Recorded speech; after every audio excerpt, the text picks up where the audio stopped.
Stuhitë e fuqishme që goditën New Yorkun kanë shkaktuar përmbytje të menjëhershme në disa zona të Queens, duke paralizuar qarkullimin dhe duke krijuar situata të rrezikshme për banorët.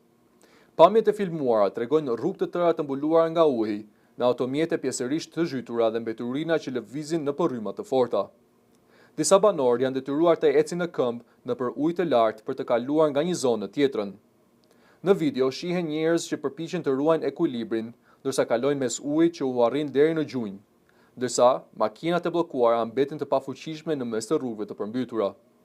Autoritetet lokale kanë paralajmëruar për rreshje të mëtejshme dhe rrezik për përkeqësim të situatës, ndërsa ekipet e emergjencës janë në terren për të ndihmuar banorët dhe për të menaxhuar dëmet.